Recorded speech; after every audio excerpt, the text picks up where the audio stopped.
तो या व्याकरण के आधार पर सर्वनाम के 6 भेद हैं। इसमें जो है 6 भेदों को क्रमशः हम लोग यहाँ जानेंगे। यहाँ पुरुषवाचक पहला जो है सर भेद कौन सा है? पुरुषवाचक सर्वनाम। इसके अंतर्गत पुरुष और स्त्री दोनों का बोध होता है। इसमें जो है जैसे मैं, तुम, यह, वह, इसमें ऐसे शब्द होते हैं, इसका मतलब जो मौलिक सर्वनाम होते हैं, मूल सर्वनाम होते हैं, उन्हीं को लिया जाता है।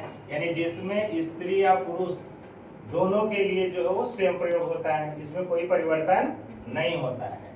तो यहाँ देखिए मैं का प्रयोग हम स्त्री के लिए भी करेंगे और पुरुष के लिए भी करेंगे। तुम का प्रयोग स्त्री और पुरुष दोनों के लिए, यह का प्रयोग स्त्री पुरुष दोनों के लिए, वह का प्रयोग स्त्री और पुरुष दोनों के लिए किया जाता है। तो ऐसे शब्द अगर आते हैं तो क्या होगा? पुरुषवाचक सर्वनाम होगा। यानी जिसपे स्त्री और पुरुष किसी का भी कोई भेद न हो, दोनों के लिए समान रूप से प्रयोग किया जाए। जैसे देखिए मैं खाना, यहाँ देखिए मैं लिखा हुआ है, तो ये जो है मूल सर्वनाम है। मैं खाना बनाते समय बात नहीं करता, ये पुरुष की बात करता है। लेकिन अगर यहाँ हम कहें कि मैं खाना बनाते समय बात नहीं करती, तो स्त्रीलिंग का प्रयोग वहाँ होता है। ठीक, यहाँ लेकिन मैं पर कोई प्रभाव नहीं पड़ेगा, चाहे हम पुल्लिंग की बात करें चाहे स्त्रीलिंग की बात करें। समझ में आया भाई? तो यहाँ देखिए दूसरा है, यहाँ देखिए पुरुषवाचक सर्वनाम के 3 भेद हैं। एक उत्तम पुरुष, दूसरा मध्यम पुरुष, तीसरा अन्य पुरुष। ठीक, तो उत्तम पुरुष में मैं और उसका रूप का प्रयोग किया जाता है। अगर किसी भी वाक्य में मैं हो, मेरा, मेरी, हमारा, हमारी, ये सब है तो उत्तम पुरुष होगा और इसका प्रयोग वक्ता के लिए किया जाता है। मध्यम पुरुष में श्रोता के लिए इसका प्रयोग किया जाता है। इसमें जो है मूल सर्वनाम का ही तुम या आप का प्रयोग होता है। तू का मतलब तुम या उसका रूप चलेगा, तुम या तुम्हारा कहीं दिखाई, तू दिखाई दे, आप, तुम, तुम्हारा, तो मध्यम पुरुष होगा। ठीक, अन्य पुरुष में अन्य पुरुष को पहचानने के लिए उसमें यह या वह दिखाई दे या इसका रूप, ये, वे, इन्हें, उन्हें, या ये भी न हो तो किसी भी व्यक्ति का अगर नाम है तो अन्य पुरुष के अंतर्गत आता है। ठीक, इस प्रकार हम पुरुषवाचक सर्वनाम को पहचानेंगे। निजवाचक सर्वनाम का मतलब जो निजी पर्सनल बात करता हो, खुद के लिए बात करता हो, यानी सेल्फ की बात जहां आए तो वहां निजवाचक सर्वनाम आता है। जैसे आप और उसके रूप, आप का प्रयोग जैसे स्वयं आप कोई करते हैं, जिसका मतलब आप उस काम को स्वयं कर रहे हैं। स्वतः का मतलब उस काम को आप खुद कर रहे हैं, या खुद का मतलब उस काम को आप सेल्फ कर रहे हैं ना। तो इसका मतलब अगर ये शब्द कहीं भी आपको आप दिखाई दे, स्वयं, स्वतः, खुद दिखाई दे, तो इसका मतलब वो निजवाचक सर्वनाम ही होगा।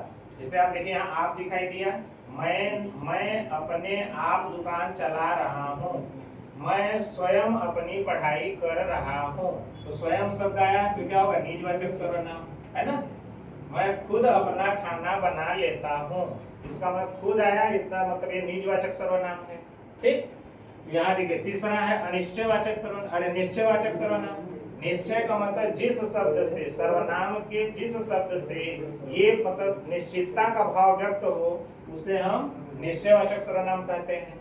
जैसे देखिए यह, वह, जैसे कहा वह लड़का दिल्ली गया, तो मतलब इससे निश्चित हो रहा है कि वही लड़का दिल्ली गया है, जिसकी तरफ संकेत किया जा रहा है, या निश्चितता का भाव है।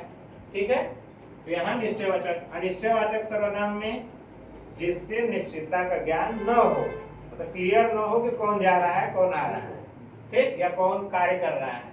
जैसे देखिए यहाँ कोई, कुछ अगर आता है तो कोई का मतलब इससे क्लियर नहीं हो रहा है कि कौन है। ठीक, जैसे दीदी ने बाजार से कुछ मंगाया था, तो यहाँ निश्चितता का ज्ञान नहीं हो रहा है कि क्या मंगाया था।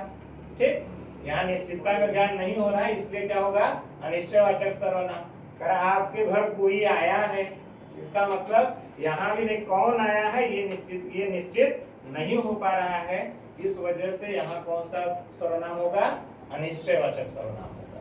प्रश्नवाचक सर्वनाम में सर्वनाम का मतलब ऐसे शब्द जिससे प्रश्न किया जाता हो, जिससे प्रश्न का भाव व्यक्त हो, उसे हम प्रश्नवाचक सर्वनाम कहते हैं। प्रश्नवाचक शब्द कौन, कहाँ, क्या, किसको, कब, ये शब्द अगर आते हैं, इससे प्रश्न का भाव व्यक्त होता है तो प्रश्नवाचक सर्वनाम होगा।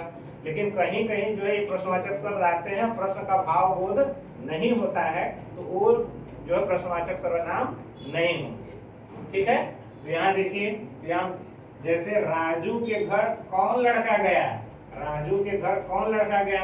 यहाँ प्रश्न किया जा रहा है कि राजू के घर कौन लड़का गया, यानी कौन शब्द एक प्रश्न करने का बात करता है, इस वजह से ये क्या कौन शब्द क्या है, प्रश्नवाचक। आपका क्या नाम है, इससे भाव व्यक्त हो रहा है कि जो है इसमें इससे प्रश्न किया जा रहा है, पूछा जा रहा है किसी का नाम, इसका मतलब क्या शब्द क्या होगा, प्रश्नवाचक शब्द होगा।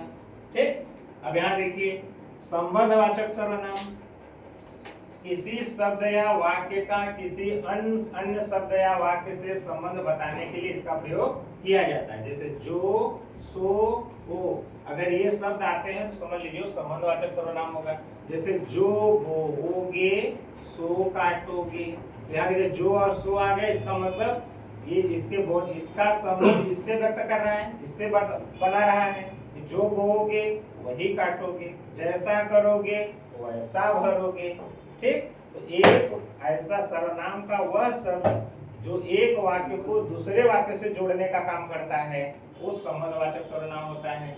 जैसे जो मेहनत नहीं करेगा वो कभी सफल नहीं होगा, एक वाक्य को दूसरे वाक्य से जोड़ने का काम करता है, इसलिए ये संबंधवाचक सर्वनाम होगा। इस प्रकार आपके सर्वनाम और उसके भेद के सभी पार्ट कंप्लीट हो गए।